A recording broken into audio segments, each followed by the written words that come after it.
ایمان تب تک مکمل نہیں ہوتا جب تک ان دو طریقوں پر عمل نہ کیا جائے۔ نمبر 1 دل سے تصدیق ہونی چاہیے، اور نمبر 2 زبان سے اقرار ہونا چاہیے۔ دل سے تصدیق کرنا تو ہم نے پچھلی ویڈیو میں سیکھا تھا، یعنی کہ کلمہ طیبہ۔ پہلا کلمہ جب پڑھا جاتا ہے تو دل سے تصدیق کی جاتی ہے کہ ہم اللہ پر ایمان لاتے ہیں، کس طرح کہ اللہ کے سوا کوئی معبود نہیں، حضرت محمد صلی اللہ علیہ وسلم اللہ تعالیٰ کے آخری نبی و رسول ہیں۔ اس بات پر ہم ایمان لے آئے، دل سے تصدیق ہو گئی۔ لیکن دوسری صورت یعنی کہ زبان سے اقرار کرنا، وہ آج کی اس ویڈیو میں سیکھیں گے۔ تو چلیے ویڈیو شروع کرتے ہیں۔ تو پہلا کلمہ پڑھنے کے بعد جب دوسرا کلمہ پڑھتے ہیں، کیوں پڑھتے ہیں؟ اس لیے تاکہ زبان سے اقرار ہو جائے۔ پہلا کلمہ تو ہم نے پڑھ لیا، دل سے اقرار کیا کہ لا الہ الا اللہ محمد رسول اللہ۔ پوری ویڈیو آپ کو مل جائے گی آئی بٹن میں۔ خیر، پہلا کلمہ ہم نے پڑھ لیا، اب ہم دوسرا کلمہ اس لیے پڑھتے ہیں تاکہ ہم زبان سے بھی اس بات کا اقرار کریں۔ یقیناً آپ کو یہ بات پہلے کسی نے نہیں بتائی ہوگی جو آج میں بتا رہا ہوں، کہ پہلا اور دوسرا دو کلمے ہی ہم کیوں شہادت کی گواہی کے لیے پڑھتے ہیں۔ تو دوسرا کلمہ جو ہے ہم پڑھتے ہیں، دوسرا کلمہ شہادت، اور شہادت میں نہ گواہی۔ شہادت نام ہے، گواہی اس کا مطلب ہے۔ دوسرے کلمے کا مطلب گواہی۔ اچھا، اشہدو، میں گواہی دیتا ہوں۔ اب کیا لفظ آیا؟ میں۔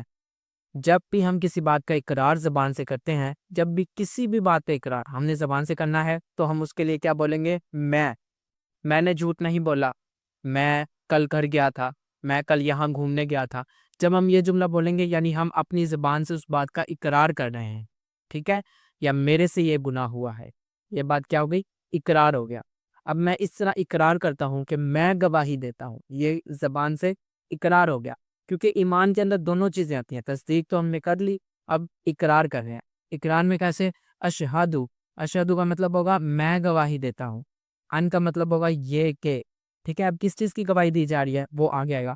یہ جو پچھلے کلمے میں ہم نے پہلا کلمے میں جو پڑھا سیم وہی ہے، ٹھیک ہے؟ بس 2-3 لفظ ایڈ ہوئے نہیں۔ اب دیکھیں سیم کیسے وہ ہے، لا الہ الا اللہ محمد رسول اللہ، پہلا کلمہ پڑھا تھا وہی چیز ہے۔ اشہدو ان، میں گواہی دیتا ہوں یہ کہ لا الہ الا اللہ، وہی چیز، ٹھیک ہے؟ نہیں ہے کوئی معبود اللہ کے سوا، اللہ کے سوا کوئی معبود نہیں۔ ہم نے پہلے کلمے میں بھی یہی ترجمہ کیا تھا، ٹھیک ہے؟ اس کے بعد جو 2-3 لفظ ایڈ ہوئے ہیں وہ دیکھ لیں۔ وحدہ، وحدہ، یہ لا الہ جو پہلے بتایا تھا وہ والی چیز مد نظر رکھتے ہوئے پڑھنا ہے، ٹھیک ہے؟ وحدہ۔ اب وحدہ جو لفظ ہے اس کا مطلب ہوگا وہ اکیلا ہے۔ ہو جو ہے اسے مطلب کہ وہ اللہ کی طرف سے میر لوٹ رہی ہے یہاں سے، ٹھیک ہے؟ اور واحدہ مطلب ہوتا ہے اکیلا، واحد، اکیلا۔ واحدہ وہ اکیلا ہے، ٹھیک ہے؟ تو مطلب کیا ہوگا کہ اللہ کے سوا کوئی معبود نہیں ہے اور وہ اکیلا ہے۔ لا شریک لہ، لا شریک لہ، لا کو لمبا کریں گے، اگر لا کو لمبا نہیں کریں گے تو مطلب میں نے پچھلی ویڈیو میں بھی سمجھایا تھا، مطلب غلط ہو جائے گا۔ اگر کسی کو نہیں پتا تو پچھلی ویڈیو دیکھ لے جا کر۔ لا شریک لہ، ٹھیک ہے؟ اس کا کوئی شریک نہیں، اللہ کا کوئی شریک نہیں۔ یہ اس کے پھر معنی میں یہ 2 لفظ نیو ایڈ ہوا ہے، وحدہ اور لا شریک لہ۔ باقی وہ یہ لا الہ الا اللہ یہ پہلے کلمے والا ہی ہے۔ اشہدو ان، یہ جو ہے گواہی کے طور پہ ہم کہہ رہے ہیں کیونکہ ابھی ہم اقرار کر رہے ہیں، پہلے کلمے میں اقرار نہیں کیا تھا، تصدیق کی تھی دل سے۔ پہلے کلمے میں بھی ہم نے 2 جز پڑھے تھے، اس کلمے میں بھی 2 ہی حصے ہیں۔ پہلا اوپر ہو گیا اللہ کی وحدانیت کا اقرار، ٹھیک ہے؟ اس کے بعد ویسے ہی بس اشہدو، جس طرح ادھر اشہدو ان کا لفظ استعمال ہوا تھا ویسے ہی اشہدو ان کا لفظ ادھر استعمال ہوگا کہ اور، واو کا مطلب ہو جائے گا اور، ٹھیک ہے؟ میں گواہی دیتا ہوں، میں گواہی دیتا ہوں۔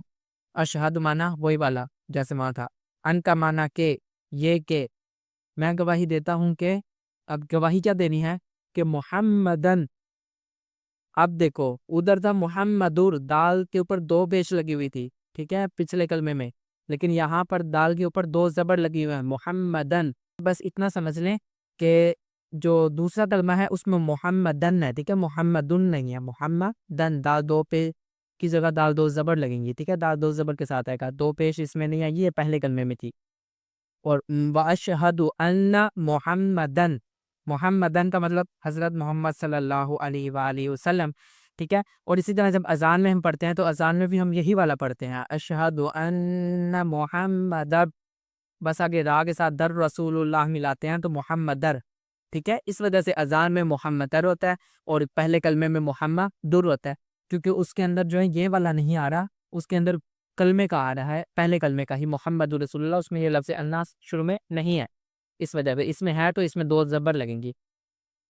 اب اس میں جب 2 زبر کے ساتھ آگے پڑھیں گے محمدن، مانا ہوگا حضرت محمد صلی اللہ علیہ وآلہ وسلم، عبدہ اس کے بندے، عبدہ اس کے بندے، واؤ کا ادھر مانا ہو جائے گا اور، واؤ کا مانا اور، رسولہ اس کے رسول ہیں، اس کے بندے اور اس کے رسول ہیں۔ اب پورا ترجمہ کیا ہوا کہ میں گواہی دیتا ہوں کہ بے شک حضرت محمد صلی اللہ علیہ وسلم اس کے بندے یعنی اللہ کے بندے اور اس کے رسول ہیں۔ یہ جتنے بھی ہو والی جو ضمیریں ہیں نا، اس کے بندے، اس کے رسول، اس کا کوئی شریک نہیں، وہ اکیلا ہے، یہ جو وہ اس یہ جو ضمیر لوٹ رہی ہے یہ ساری لفظ اللہ ہی کی طرف لوٹ رہی ہیں، ٹھیک ہے؟ تو اس کا مرجع جو ہے وہ لفظ اللہ ہی ہوگا، لفظ اللہ ہی کی طرف ہی لوٹ رہے ہیں ساری۔ اچھا، تو پہلے کلمے میں ہم نے دل سے تصدیق کر لی، دوسرے کلمے میں ہم نے زبان سے اقرار بھی کر لیا کہ میں گواہی دیتا ہوں کہ اللہ کے سوا کوئی معبود نہیں ہے، وہ اکیلا ہے، اس کا کوئی شریک نہیں ہے، اور میں گواہی دیتا ہوں کہ حضرت محمد صلی اللہ علیہ وسلم اس کے بندے اور اس کے رسول ہیں۔ اب یہ ہم نے زبان سے بھی اقرار کر لیا اور دل سے تصدیق بھی کر لی۔ اب تیسرے سٹیپ میں ہم کیا کریں گے؟ جب تیسرا کلمہ پڑھیں گے، تیسرے سٹیپ میں ہم اللہ تعالیٰ کی اور زیادہ تعریف بیان کریں گے، اللہ تعالیٰ کی پاکیزگی بیان کریں گے، اللہ تعالیٰ کی بزرگی بیان کریں گے، ٹھیک ہے؟ تو وہ ہوگا تیسرے کلمے میں۔ اس کے لیے آپ سبسکرائب کر سکتے ہیں، اگر ویڈیو پسند آئے تو ویڈیو پر لائک کر سکتے ہیں، آپ کا ایک لائک ہی مجھے موٹیویٹ کر سکتا ہے اور ایسی ویڈیوز بنانے کے لیے۔ اور اگر ویڈیوز میں کوئی گڑبڑی ہو، کوئی بات سمجھ میں نہ آئی ہو تو کمنٹ کر کے پوچھ سکتے ہیں، کیونکہ آپ کے ایک کمنٹ سے ہی میں موٹیویٹ ہوں گا آگے آپ کو بتانے کے لیے۔ کوئی بھی چیز جو آپ کو سمجھ نہ آئی ہو وہ آپ پوچھ سکتے ہیں۔ جزاک اللہ خیرہ۔